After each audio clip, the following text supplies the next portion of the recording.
Hello, everyone, and welcome to the second day of the public program of the Diasporic Schools. The Diasporic Schools is a project initiated by the Kingston Festival des Arts in Brussels. With the Diasporic Schools, our festival commissions and is presenting five new artistic projects during the whole month of October. Projects by Bushra Halili, Otobong Nkanga, and Samdin Honyaso, Christian Nyampeta, Yal Batana, and Sama Hijawi and Vinci. Please visit the website of the festival, www.kfda.pe, to find documentation and more information on each of the projects, as well as on the whole public program. So, the urgency of this project emerged from the reflection that, far from being new, remote transmission, communication, and cultural exchange has always existed. Inside diasporic communities, where methods have been developed in the sharing of content and practicing care in conditions and of impossibility of physical proximity, in this time of pandemic, the diasporic schools do not only acknowledge the learning in the diaspora, but the learning from it. So it's an honor for me to introduce Christian's talk, as I was not only blessed enough to take part in the project as a random diasporic person myself, but also because then I get to moderate the Q&A at the end. In this talk, he will introduce the origin of the École du Soir project and then discuss how the last three sessions, past the introduction, went. And finally, he'll get into what the potential future of the project is, especially during these times where, although we are confined to our homes, if we're lucky to have a home to be confined in, some of us are privileged also enough to have the technology to connect with others globally. So that also means that we can actually take this project further. But before we actually get into a conversation, and I leave Christian to introduce the project first, let me introduce Christian Nyampeta a bit more. So, Christian Nyampeta is an artist who organizes programs, exhibitions, screenings, performances, pedagogical experiments, and publications conceived as hosting structures for collective feeling, cooperative thinking, and mutual action. He does so with the support and alongside a chorus of fellow artists, institutions, and networks. Recent activities include collective iterations of École du Soir at Culture Center in New York, at Eflux Film and Video, and at Kilikitla Library, alongside other spaces of learning and sites of knowledge production and speculation in Johannesburg, South Africa. Christian was awarded the Art Prize Future of Europe 2019 at the Museum of Contemporary Arts, GFZK in Leipzig, and the European Union Prize at the 12th Bamako Encounters African Biennale of Photography. So without further ado, please welcome Christian Nyampeta. Hi, Christian. Hello. Thank you so much, Eric, for the introduction and for the invitation at Kingston Festival des Arts, and also for making the contribution of École du Soir possible within the frame of the Diasporic School. It's been a very rewarding experiment and experience, and it's highly enriching in ways that I hope I'll be able to share today with some of you who are listening now. So I am speaking from New York, where I live, and my pronouns are he, his, if you address me. And I will try to first outline the understandings I have around the possibilities and potentials of the Code du Soir as an operating structure, as an artistic mode, and I also then go a bit in a number of summaries of the 4 sessions we've had, and then after which I will try to think indeed about the future sessions, and this obviously in dialogue and in acknowledgement of everyone who has contributed, either at Kingston Festivals des Arts in the past 4 weeks, and also those who precede these moments, and I hope those who might join at some point. So I understand École du Soir as indeed an evening school So a kind of minimal school that, as Eric mentioned, has this way to function as a multi-form hosting structure for collective action and mutualities. So it is convened by myself as an artist, and obviously with the support of institutions, fellows, and networks, some of whom are hard to even conceptualize.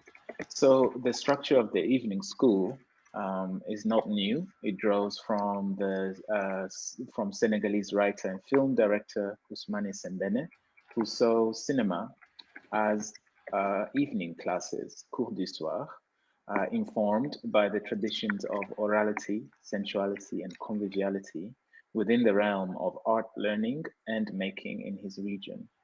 Sembene viewed cinema as a popular information system in the service of education, aesthetic experience, and public dissemination, employing a methodology concerning the use of cinema's collective production and investing in viewing methods that drew from different uses of time, visual and textual histories, social struggles, and hopes in mutualities between his own locality, Senegal, and the world at large, for example, New York and wherever you find yourself.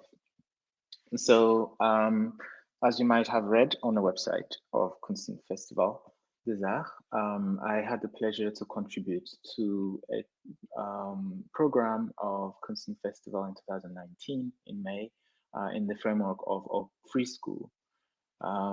So the aim at the time and still today was to think through a program of study about or around writing and visualizing intellectual histories drawing from the afterlives of the Belgian colonial empire in Rwanda, in East Africa, but also in Belgium.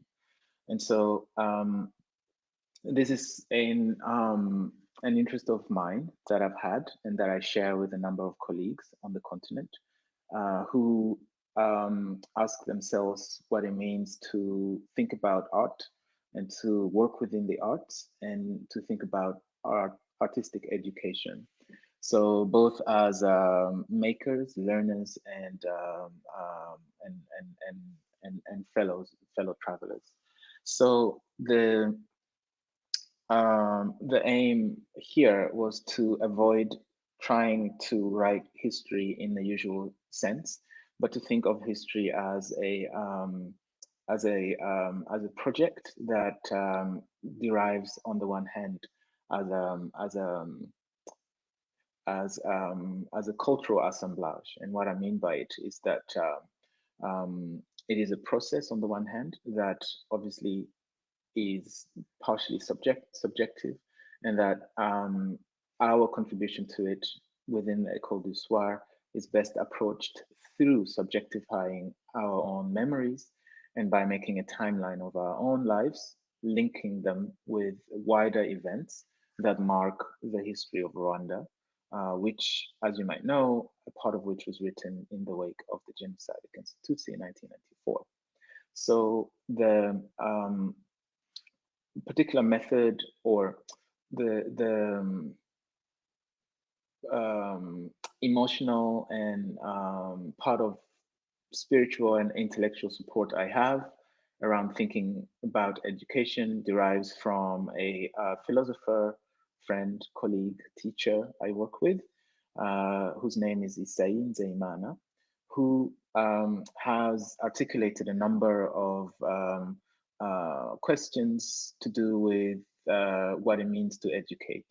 And so for him, so he maintains that the immediacy of the present, of course, that includes the afterlives of colonialism and other large scale forms of violence, present, so this immediacy of the present immerses life, so our lives to be short, in conditions that prevent humanity from simply being themselves. So as a result, for Nzeimana, the object of education is to make the present relate to the future and conversely to return the future to the present. So this means you can say, you can mistake this with progress, but actually at the same time, it is a return. So in other words, to educate is to accompany humanity, again, whatever that means, on this road towards the unknown, towards essentially what we already are. And so, in other words, to educate is not really to produce another type of humanity, because humanity is already what it should be, but um, it's simply to accompany the subject along their way, along our own way. And so, in other words, the possibility and the promise, in a way, of education is to mobilize each subject on its own path towards its own possibilities.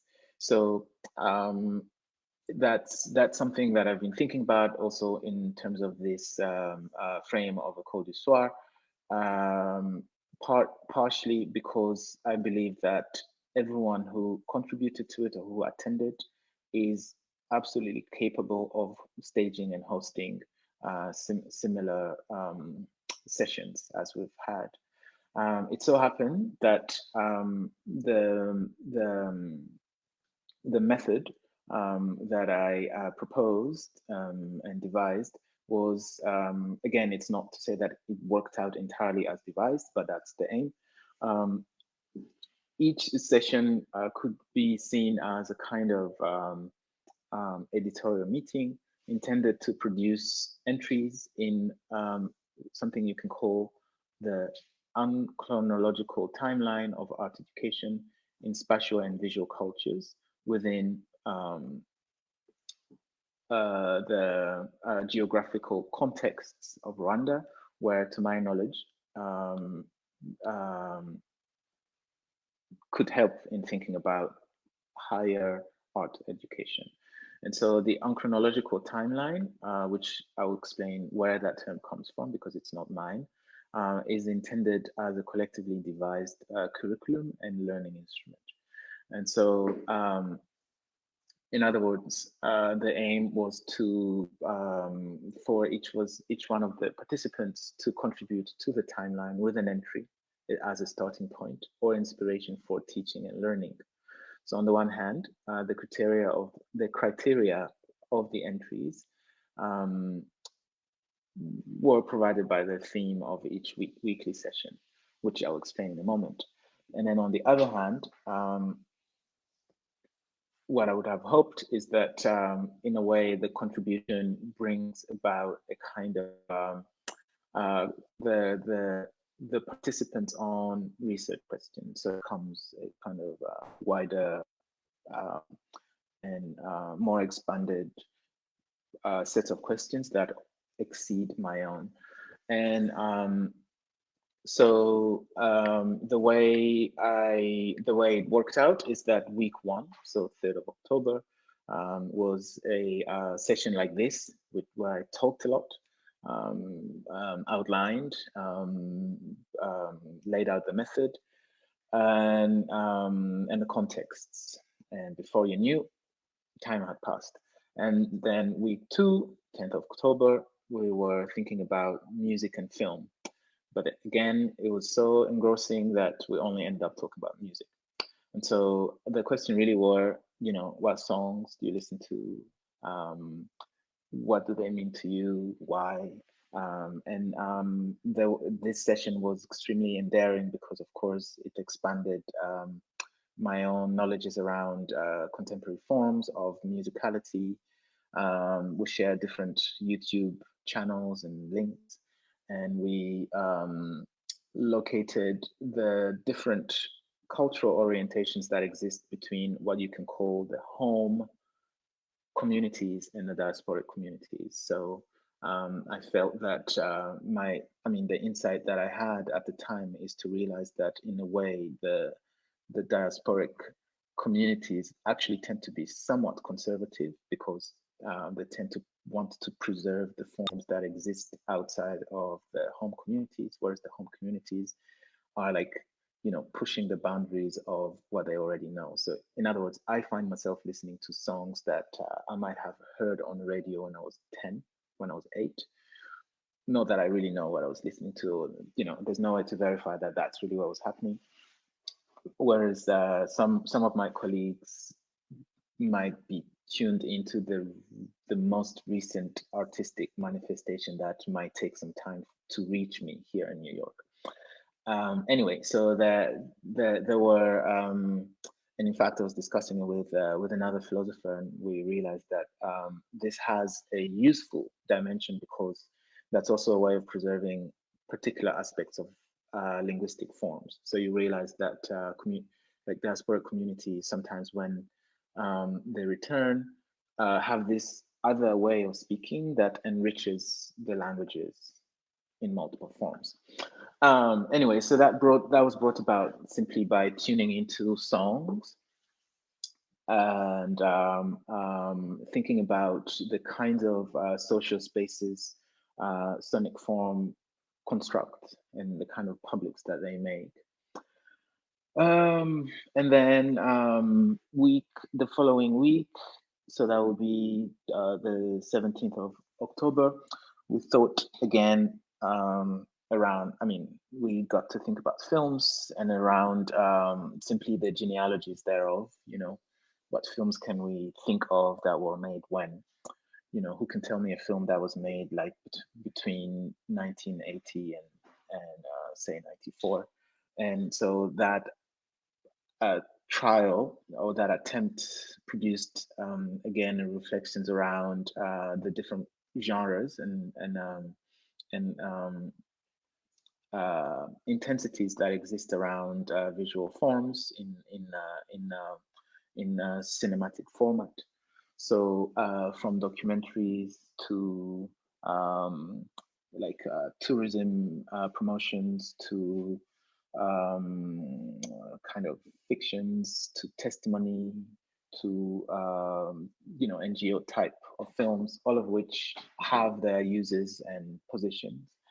And at the same time, it was very helpful to notice the shifts that occurred over time and the kinds of media that are associated with them. Maybe in the Q&A we can address some of these. And in week 4, so that would be last week, which was on the 24th of October, we got to think about writing. So I wanted to think more around fictional writing. So books that exist somewhere between the autobiography and nonfiction, but something that you could simply call, that you can think of as fiction. My interest in that particular form has to do with how the writing within the space of the fictional in the wake of large-scale atrocities, in this case, the genocide against Tutsi in Rwanda, they tend to carry a burden and a weight that differs from many other forms of writing that you might encounter where the course of history has a different path.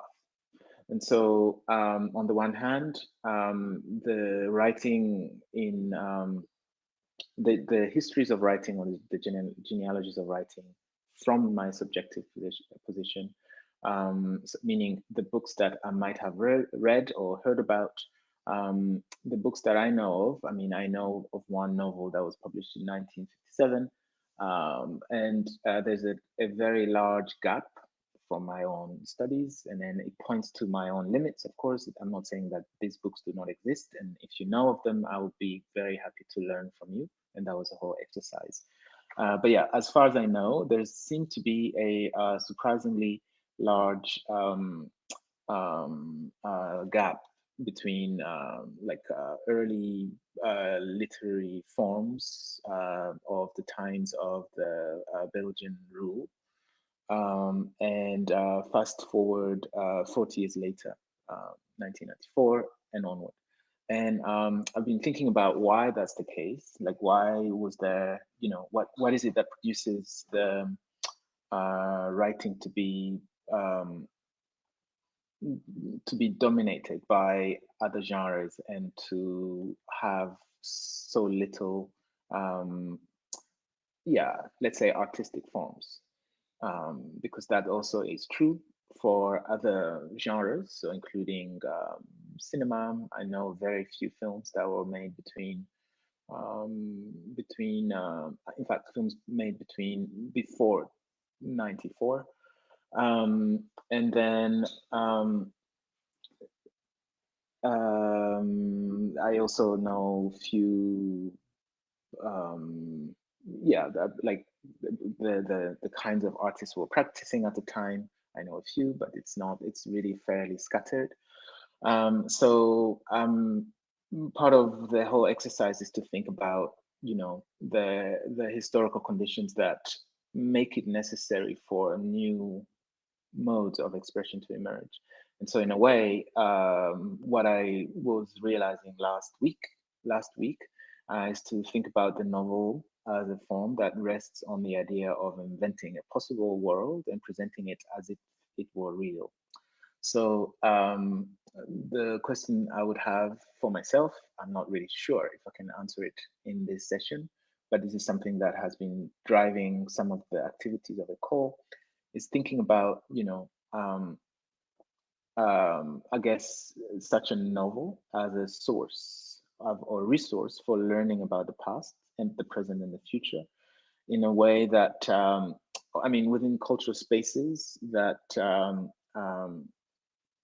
I guess, demand to test out the just forms, the terms of a just future. And so, yeah, that was my interest in in literature emerging from Rwanda. The lists are long and still ongoing. And one of the things I try to do is to attempt a kind of really, not to say subjective, but sociographic, from what I learned of my teachers at Goldsmiths, especially Kojo Eshin, as a position that differs from the biographic necessarily, but includes the sociology or the social conditions that define how a subject is formed. So, um,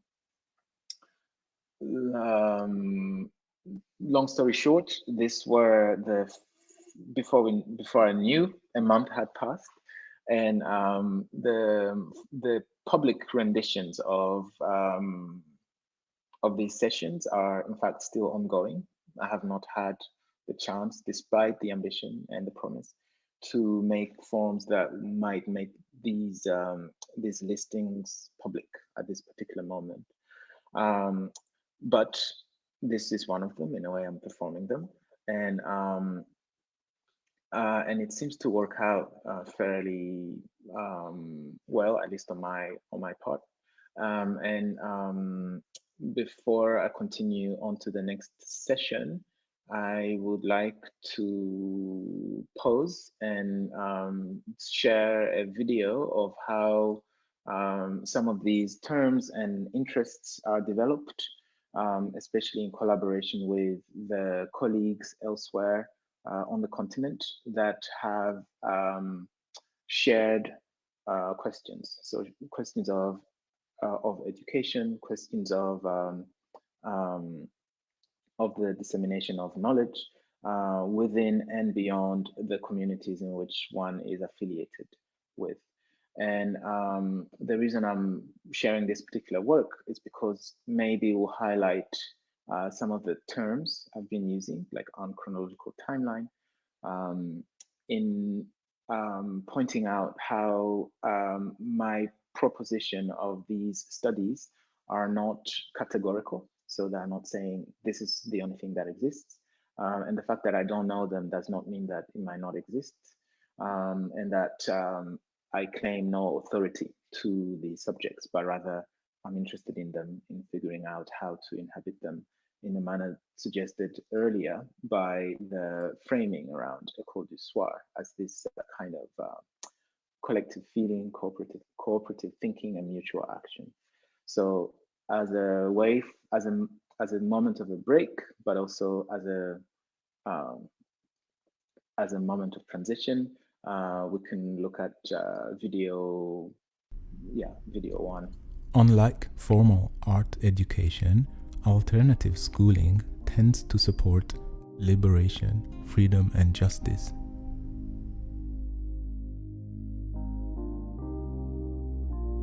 This is certainly the case with my involvement with the Another Roadmap School Africa cluster, where, together with a group of scholars and practitioners of artistic and cultural education who are working in both formal and informal contexts within the African continent and beyond, we have been pursuing a joint program of research into art educational practices in our respective localities within Africa.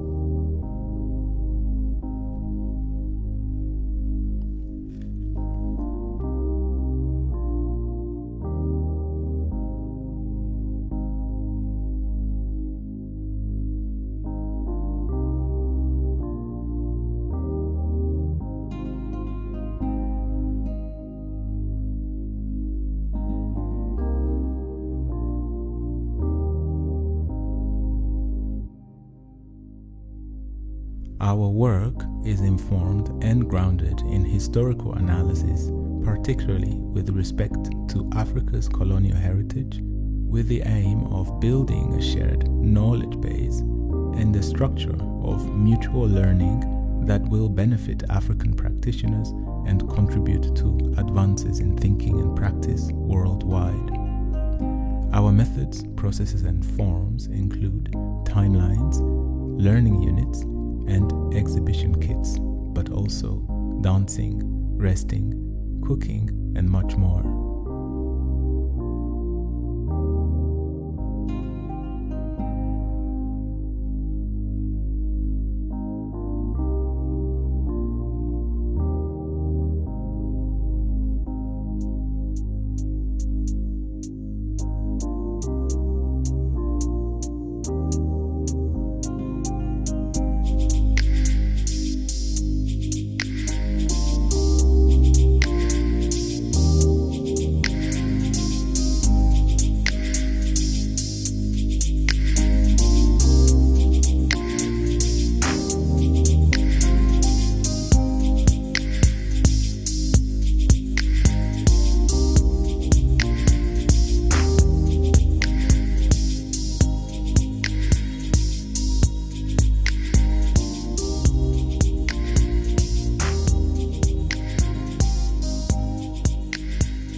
Hello.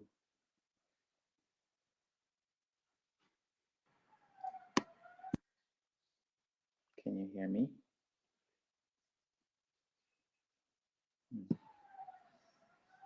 Yeah. Okay, great.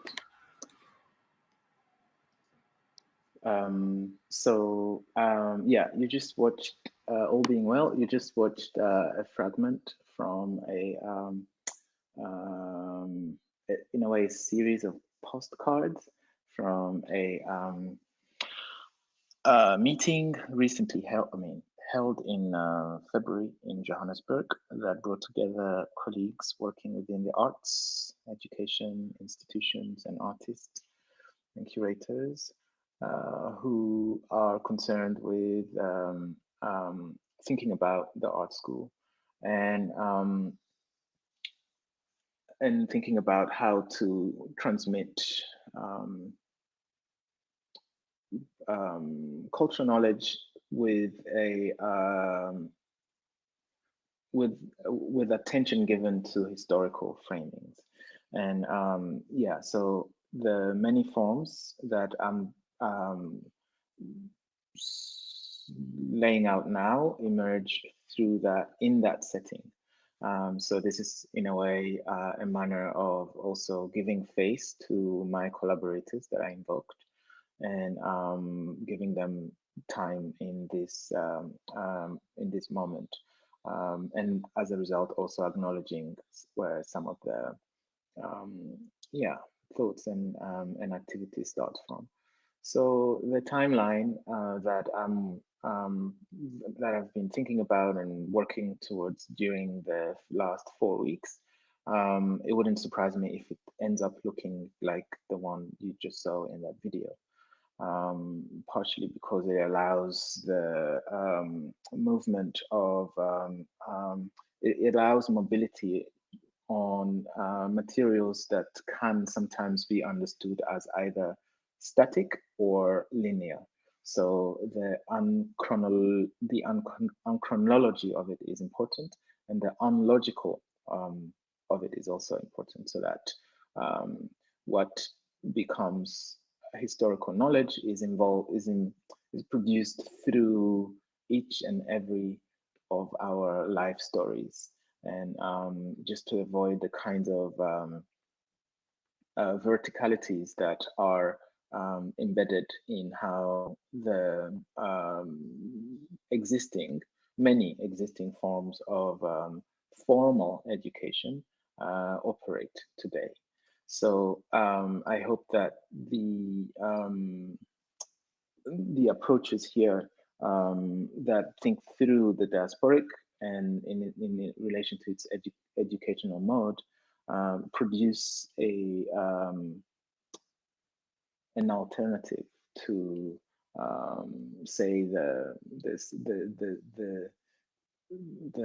arrogance of university education, as important as that might be.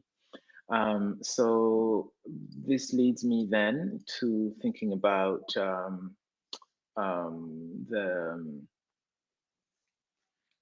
the possibilities that lay ahead, and the work that lay ahead within this frame. I was very pleased and surprised and extremely touched emotionally to gather in the past few weeks, because in a way, many of what I was doing was to read through the moments from my own writing, as in a thesis that I've worked on at Goldsmiths and completed some time back recently. And what that allowed, it moved. So in a way, I work as an artist, so I'm not someone who goes away and sits for very long periods of time behind a writing desk. I think I move into the world, and that movement might produce a piece of writing, and that writing might come back again in some other altered form into the world, maybe not as a book. And so what this allowed was to circulate and to test out some of the ideas with colleagues who have whom we share many affinities and geographic proximities, even though, of course, we live in completely different parts of the world at the moment, and to find points of connections that go beyond the material. So I'm thinking about the discussions around listening to the radio, listening to the request songs. These are very minimal, anecdotal passings, but actually for me, that's really where emotions are located, and that's the position from which I would like to think from. So in a way, there exist traditions that think through that locate thought in the heart as opposed to the mind, as a friend might say. Arlette Louise Ndakoze might say. So yeah, that's in a way how I imagine the continuation to be. So at the beginning of these sessions, in the frame of the Diasporic School, this was supposed to be the last session, so the public session, which, all being well, could have been organized with a bit more of a public presentation by everyone who has contributed. But I'm glad to say that I see the events and the gatherings as something that will continue past the framework of Kunsten Festival, and I think that's where the merit is located of this project is located, both as some kind of dialogue that can exist between individuals such as myself who are located in different social context, and also in dialogue with for lack of a better term, what I could call the home communities. So yeah, this is something that came up over the course of the weeks as I realized that despite the intense moment of isolation that the present times are producing, I actually felt an new connection that proceeds past beyond uh,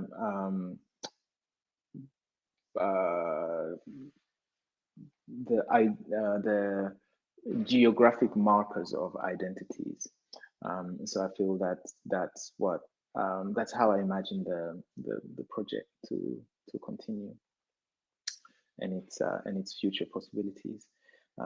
So yeah, I maybe can pause here for a moment, and maybe there's a time for, I mean, maybe this is a good moment for questions, and there will also be a time for another series of visual audio postcards that we might play if there are no immediate questions, again as another break or interlude. I mean, I see no direct questions from the audience as of now, but I had a few questions of my own. I mean, mostly like knowledge that I would already have from having participated in the sessions, but I think that would be like nice to share with the audience. Like going session to session, I remember the first session on film was on music was super interesting, especially because we started from this point of acknowledging how when you were outside of the country, you found out about new music through yeah, online YouTube, or people from back home sharing all the music with you and everything, but also that a lot of those songs were attached to memories and times and context of very often togetherness, you know, when you're either with your parents or at a wedding or someplace like very connected within the diaspora. That's where we have a lot of our music memories and everything from. um, Mhm. and then I think it was during the second session, yes, that third session then, that you talked about all these events that you had been organizing actually yourself, so people would come and sing along to Kinyarwanda songs in Kinyarwanda. I was wondering if you could also share a bit about that and what those experiences have felt for you, those public Mhm. gatherings that you organized in different places. Yeah, thank you for the questions. Um, you know, yeah, it's true that for in the framework of another roadmap school research network, Mhm. I had the pleasure to invite to no to host about a number of colleagues in Rwanda, as part of our 3-year kind of reflection of what we had been doing. And so together with Isai, we managed to set up a program of like a work week, study, exhibition, site visits, screenings, and so on. But I believe that in my experience, the form that worked, like the form that touched me the most was the evening program. So you can imagine, well, maybe I can try and explain and at least try to psychoanalyze myself as to why I liked it. But first of all, as you know, as an organizer, it can be a tense experience to be responsible for the arrival of a large number of colleagues. In fact, even one person could already be, you know, challenging.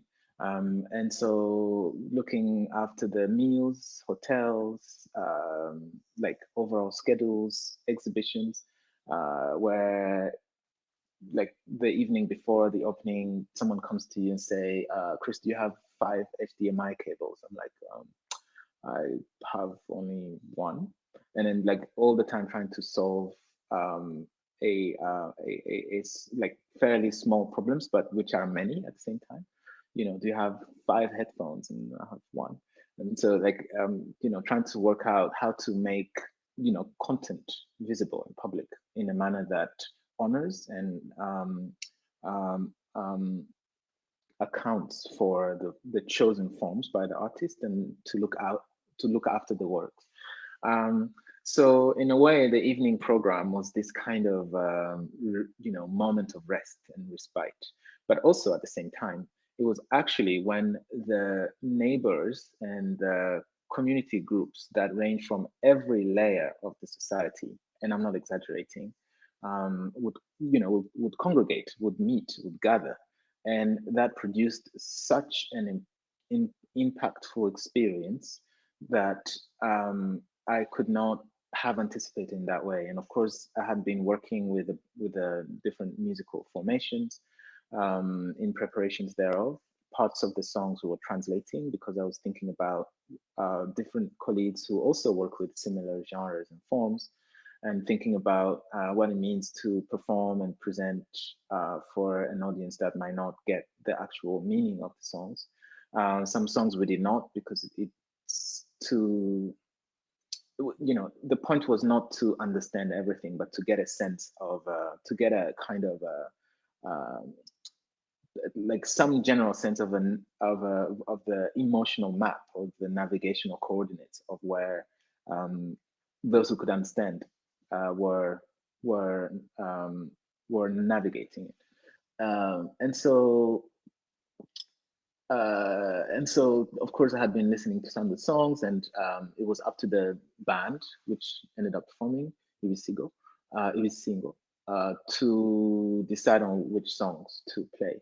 And it produced such an overwhelming sensation and experience, so that you know, the person who looks after the building, like the school buildings where we're working, gathers with you know, like different layers of societies and communities in a manner that really goes beyond language, beyond cultural literacy, beyond there was no explanation needed for someone to start, you know, swaying like this. So it completely changed the meaning and the experience and the memories I had around that particular music. I had found it very difficult to listen to it for a long period of time because I thought, it's just, this brings me too much back to, like I felt like it's almost too regressive to like be listening to Kinyarwanda songs and so on. Again, this is not something that is conscious. It's something that, you know, sometimes happens. You like, I'd rather be listening to, in fact, it's not really like that, but there are songs that I feel like, they're a bit too banal or something. Like I just heard it too much. You know, it's not like I'm embarrassed by it, but it's more like, you know, like I know it too well. Yeah, because the embarrassment is something totally different. You know, like how do no, you it's not like culture. It's not that. It's just that, like, it's, you've heard it too much. yeah, and but this made it different, you know, like the replay, the remix, the slowing down, the fastening of it suddenly produced, but also in terms of the community itself. So like this, I guess in Dutch we'll say the mengelmoes, this mixture of bodies, like social bodies, cultural bodies, geographic bodies, bodily bodies, all of Mhm. them like, you know, swaying to these melodies and rhythms that so to me produced a whole new awareness and orientation that exceeded um, any prior knowledge, mean like emotional knowledge or spiritual or memorial that I might have had. And so so yeah, I started thinking of these songs and what they might mean. Again, it's not only songs, that also the evenings included films, they included like in fact maybe I could try and get to play yeah, one of the videos we're going to play might give a sense of the mood. um yeah, so that the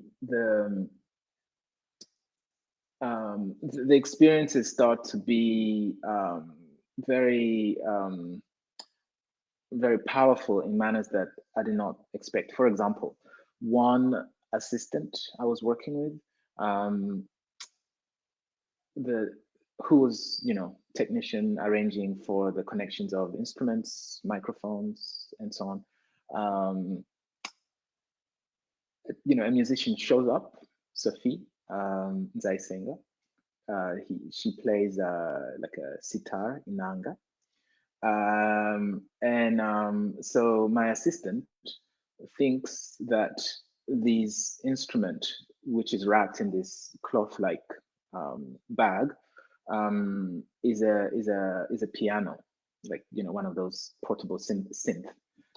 So you know, he picks it up, trying to set it up, and then opens the bag, and I realize that it's inanga. Like, "Ah, I can't touch this. It's diabolical. You know, I cannot approach this because I'm a Christian. Yeah, but like it was a serious issue, because how are you gonna then wire it and so on? Yeah. Luckily, the thing did not need to be wired, because that's, you know, it's an analog thing. You just need a mic to it. Mm. But it produced this beautiful tension where cultures meet. You have Mhm. one person. I mean, he's a refugee from Burundi, because as you Mhm. know, there's some, but like a Rwanda adjacent individual Yeah.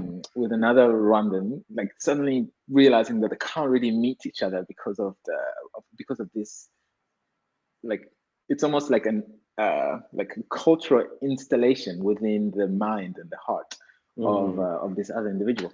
And so, but then of course, what the evening did was that it surmounted those limits. So it was this particular individual who like was, you know, the most ecstatic in the evening. Like, oh my God, I didn't know it sounded so good. Ah, it's actually really beautiful, and so on. So, and then that's indicative of how I suppose minor histories are made. You know, it's not like we wrote history with a capital H, but all of us remember that moment and those evenings, because including colleagues who had traveled from Hong Kong, from you know, from overseas. So what that produced, and that's indicative of one of, you know, each of the sessions, and how, you know, how come I'm interested in particular forms, is that these lyrical performances, which are still ongoing, and public programs of collaborative translation and the singing of songs, um, in a way, I started looking at how I came to acquire these songs. Some of them you find on YouTube, where they attract widespread viewership and comments from the East African communities and the diaspora across the globe. Um, so as I started looking at them a bit more closely, I realized that the digital marks that these, I believe, the videos that you find on YouTube were either recorded on on excuse me on VHS at the very first time. Like again, we were thinking interestingly enough, it coincides with the introduction of new technologies, so television, VHS, and so on. Like all these low res formats that made it possible for the music to be disseminated in different ways. And then, so they will be performed for cameras or for broadcast, either as like music videos, but a lot of music videos emerged as live performances at the national TV, which would be like maybe once a week. I don't know how often the TV was operating. So a lot of films some of the videos you find like maybe post 94 as well, like maybe until 2000.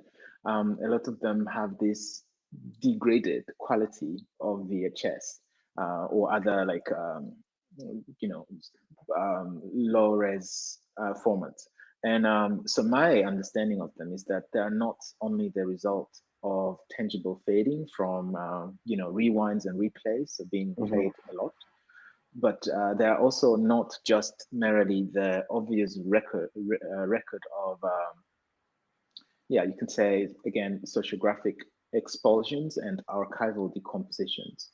So I understand them also as sediments and interfaces or zones of contact between impossible loves unleashed by colonialism and sustained in the long hold of capitalisms, a composite of which amounts to or amplifies genocidal death. And so, in other words, these songs and the dances in it and the movements that they provoke, in a way, are monuments or repository sites or resting grounds for cultural memories. In other words, you can see them as graveyards, but not only that, they're like memorial sites, which is to say they also hold memories and they evoke feelings and emotions that are indeed associated with baptisms, weddings. Like for every wedding, you have a song. For a funeral, you have its own song, and I feel like they coalesce within. Some of them coalesce on YouTube, essentially. So they create this fascinating composite of the cultural forms that I find fascinating to look at. So that was how the songs came to be elemental in the study. And so in other words, so thinking about what a school can be then, or in this case a diasporic school, it's impossible to take that out of equation. So I feel like it's as important as a book, or as a film, or as any other form. And it also complicates where, especially in music that is being produced today, it complicates where video starts and music video ends. In other words, where music starts and video ends. So because in a way they actually go hand in hand. Very much so. And except that maybe cinema is less portable, whereas the video music you can kind of extract the track from the YouTube band and listen to it as this MP3 on your headphones without looking at the screen. Or streaming platforms now and things like that. Yeah. I know that it's not very developed yet, but I know that it's like something that is growing more and more and giving also more accessibility than to make it more affordable. Yeah. Yeah. Yeah. So But actually, speaking I of didn't hear film, what you then, say. Sorry, I was. no, I was saying that it was as you said that those songs mostly circulate mostly through video, and then but now there's an opportunity to make them more portable and make them part of our daily lives a bit more like downloading them or streaming them, even though streaming is still not very much developed, but that it's something that is getting bigger and bigger. But I wanted to jump on this to because you mentioned film because that was also then a session that was super interesting I thought. And I know that we went into house it was not super easy to find those films, and that the ones who were more easily available to find were films like Los Sacren, how we went into how weirdly it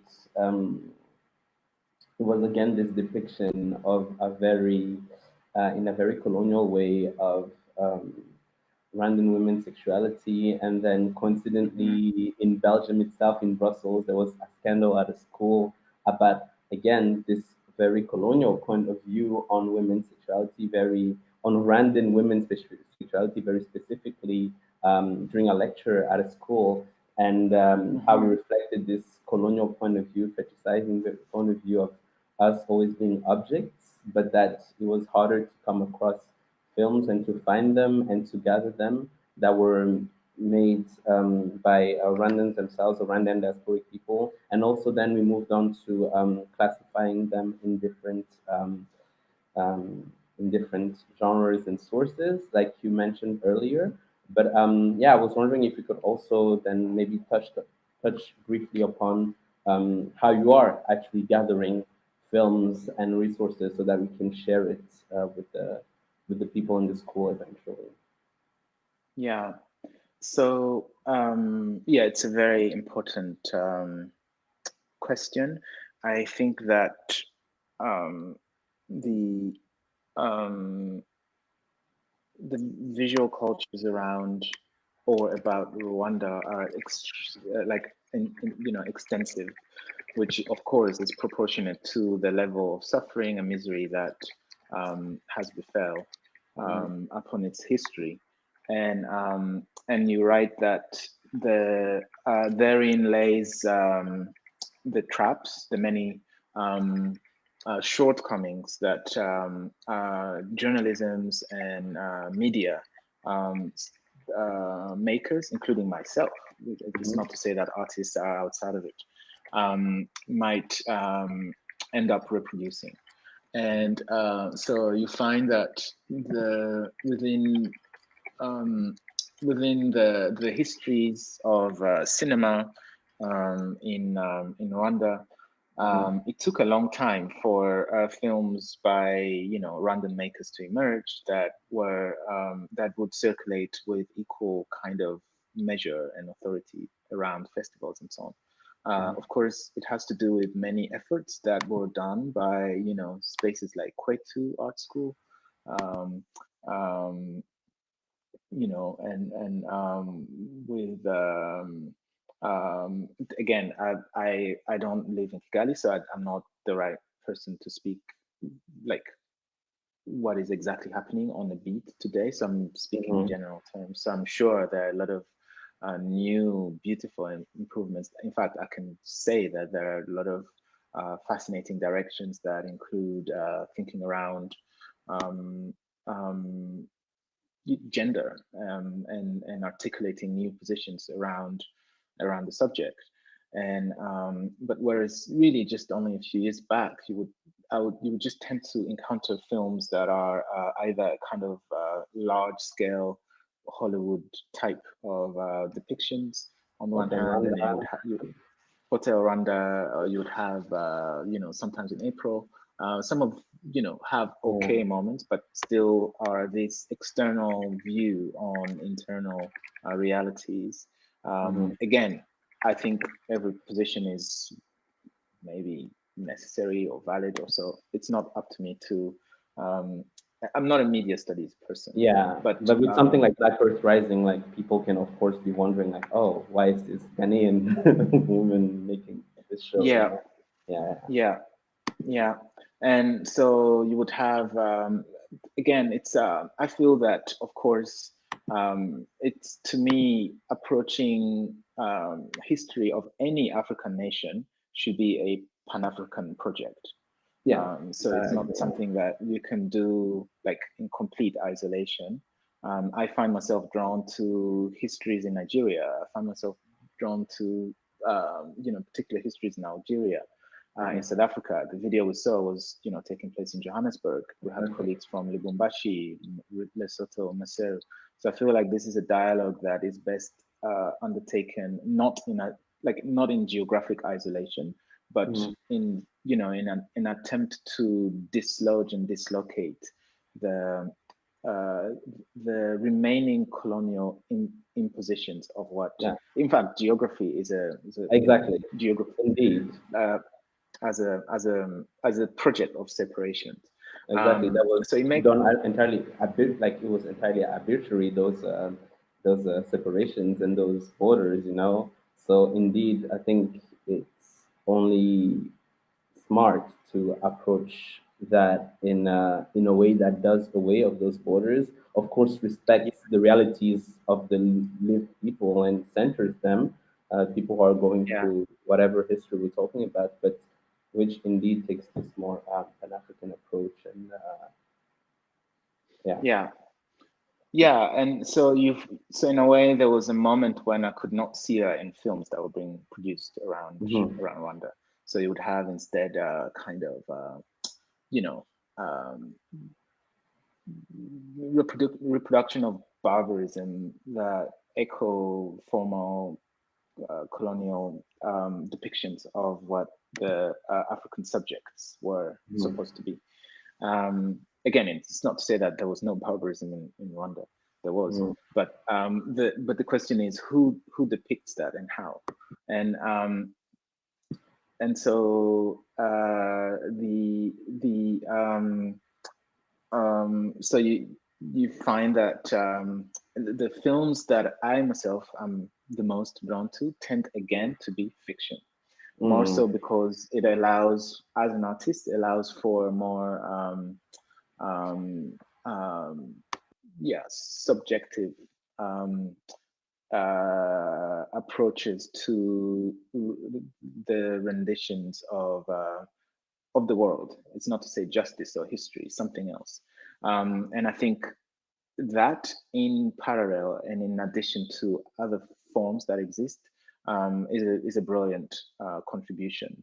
And but I also like the fact that a lot of artists and filmmakers tend to, I mean, a lot of a number of filmmakers tend to also be artists and working in different medias. They're not shy for making music videos and so on. So that's also an aspect and characteristic that is maybe born out of necessity, but still produces forms that are truly transdisciplinary. And yeah, so in this categorization, of course, you can, you know, I could see like, from testimony films to, in a way, in a similar way that you would find in literature. So they're the same. And but yeah, so it starts to become a problem when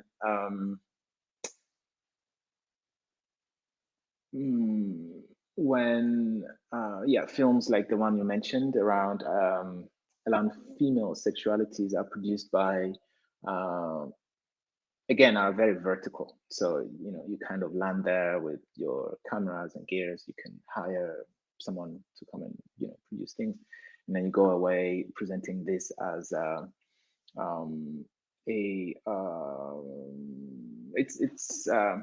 it's problematic because it's Very much so.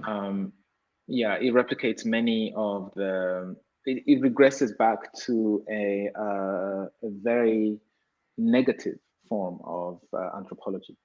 Hmm. Whereas, yeah, you could approach it completely differently. And so I question the yeah, I question that thrust, and you start to um, yeah, you start to encounter it as a problem, especially when um, the forms of distributions also reproduce the,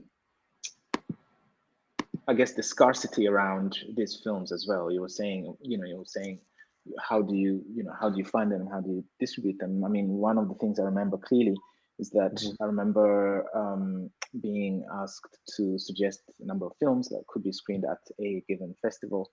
And I suggest some, and they said, no, we cannot screen these because, we already have a film from Rwanda. And it turned out it was that film actually made by a Belgian, around the subject that simply he does not know or can Mhm. it's inconceivable that he would be able to author such a work on his own. So you question the motifs, you question the object, and then especially when it starts to to produce, like, why can you not show two films from Rwanda? Like, what is the problem? Like, Mhm. why would you just Mhm. show, like, why is this such an issue? Um, so yeah, you know, that as though you can only show one film from there and that's it. So Yeah, you produce exactly. something that I call like a differential inclusion. So you can only include Mhm. one, and that would be Exactly. enough. And Like I'm not sure if that's really what tokenism. the term means, but yeah. Yeah, Um, because literally yeah. So that one token, and it's also, well, coincidentally, something that is that does not even come from the people themselves, but and then you get to only do one.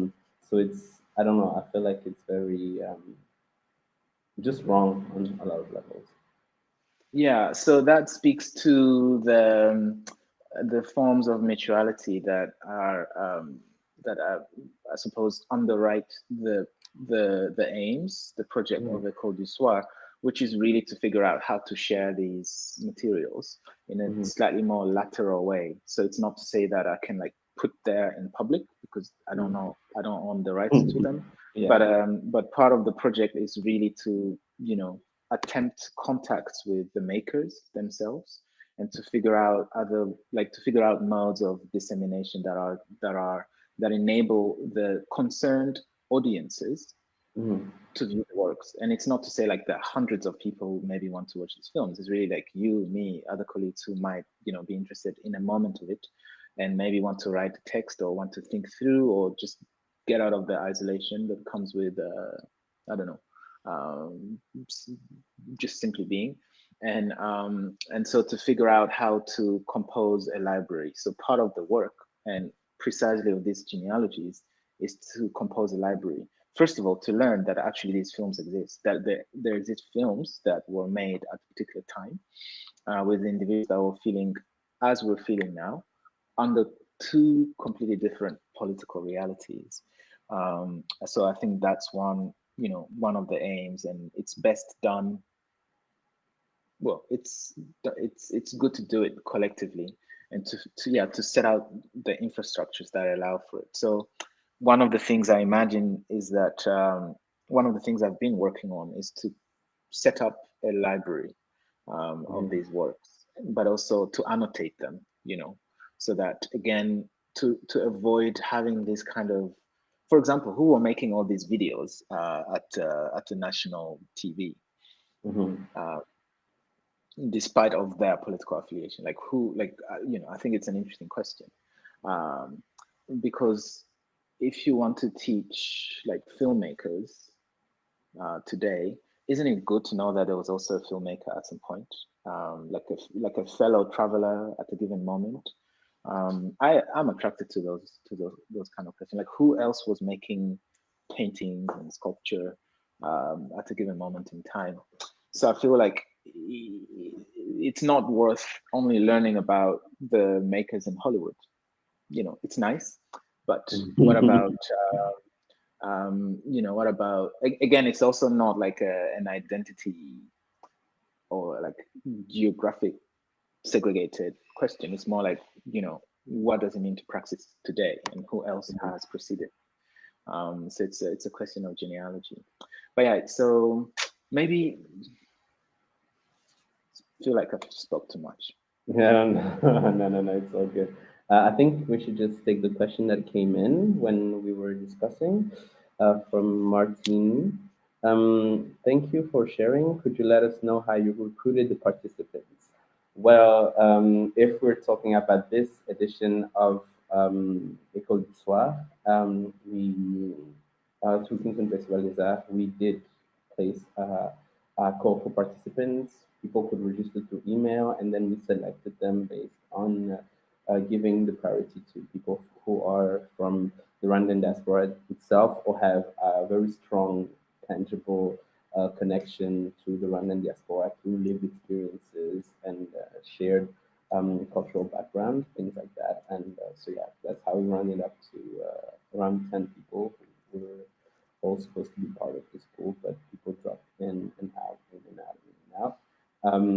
About last year, I think it was also kind of the same way, how people could register for École du Soir in May 2019 within Kingston Festival des Arts. But I think I can then let Christian say how he usually goes about this when it comes to recruiting for other iterations of École du Soir, or even better, what you think for the future you're going to be, how we're going to get participants. Yeah, good question. Yeah, so last year the method was similar, but the reach was wider. So you had individuals working mostly in Brussels who have shared interest around the East African region. So that includes Kenya, Burundi, Tanzania, and so on. And the output was brilliant. Started learning about photography in India, for example, and the so the connection between India, East Africa, and photography. And which is always an interesting, connection through the Indian Ocean, but that's another story. And so, in other words, that's what I mean. That in a way, it's not really possible to just isolate the questions and the participants around one geographic region. So, in a way, the Diasporic School is brilliant in that regard. Because there's like one kind of common denominator, but there's also an incredible dispersions around it. So in this case, it felt that the most meaningful approach would be to narrow the focus and to also narrow the mode of, so it's not it's not a massively distributed open call, but it's an open call through selected, I think, Networks. for lack of a better term, ambassadors. So networks, contact points that might grow organically. And the reasons are that, it simply limits. I think it acknowledges the humility and the outreach. Like, it's just not possible to sit here with.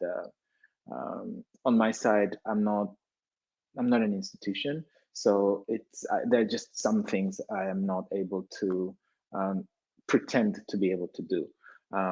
So I feel that the mode of approaching, therefore, was commensurate to our own. In fact, this period of time, where it's just yeah. So that's how the selection or the recruitment happened, and I'm still working on it, even though we're now at the end of this particular phase. But so it feels like it's not a fait accompli, but an ongoing process. So it has this organic process to it, and so no one is excluded, so to speak. So if a friend of a friend joins, fantastic. But at the same time, it's not like it's not like a public forum, but it's also not a private forum either. Yeah. Then maybe we could move towards the end, because I know you had another video to share with us. Maybe you could shortly introduce it, and then we could watch it together and then finish on that note. Yeah, again, the video is something that was made in 2018, December, and it marks a work week, actually very similar to the one we've been doing to this month, in Lubumbashi this time, where we also staged a little gathering and programs, screenings, and so on, that aim to further the questions that we've been discussing now. But the framing is slightly different because focuses on one particular strategy, which is called, so again, which emerged from the working group in South Africa, that thinks through other modes of knowledge making and doing. In this case, people who think together dance together. So the film brings together different moments of this work week that includes site visits, exhibitions, presentations, meetings, eating, and dancing. And I think it's indicative of the wider frame and, in a way, the many conversations that we had during this time.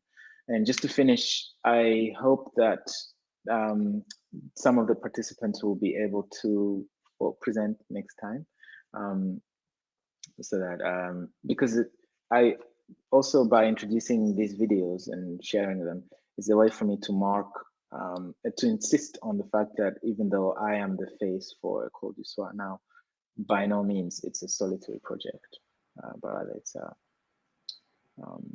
collective effort. So yeah, thank you so much. Okay, so let's watch the video.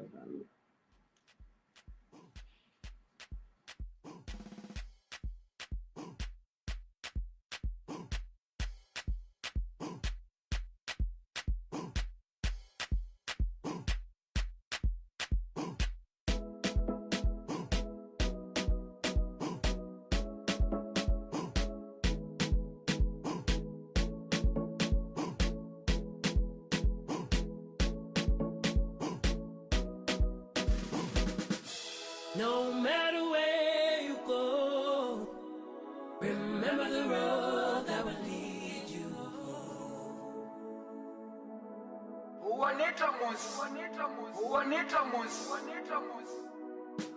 No matter where you go, remember the road that will lead you home.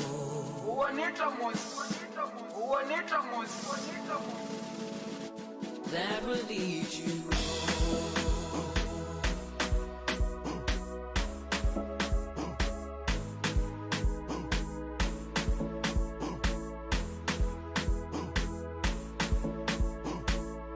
That will lead you home.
No matter where you go, remember the road that will lead you home.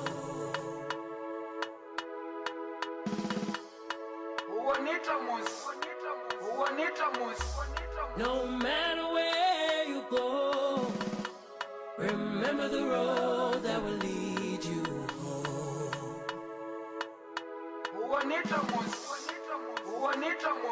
That will lead you home.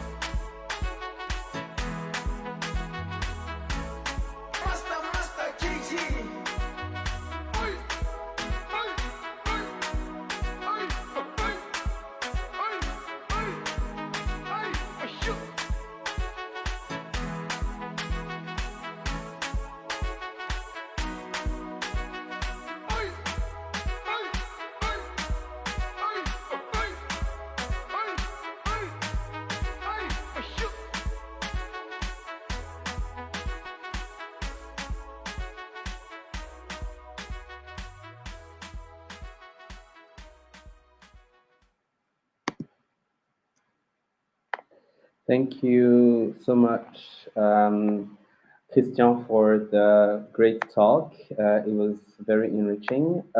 So the program continues today at 6 in approximately 40 minutes with Professor Dr. Achille Bembe, who's going to be giving a keynote and then going into discussion with theater maker Ogutu Moraya. So that's from 6 to 7. And then we'll take another 30 minutes break. And then at 7:30, it will be another artist who had a project during the Diasporic schools, Bushra Khalili. Her project can actually be right now found on audiofamilyalbum.com. So it's a project with sounds, and so she will introduce the project and then go into discussion with the person who wrote the text for the project and who is also one of the participants and who recorded a capsule for the audio, Joaquim Ben Yakub. So we will see you again at 6. Thank you so much. Goodbye.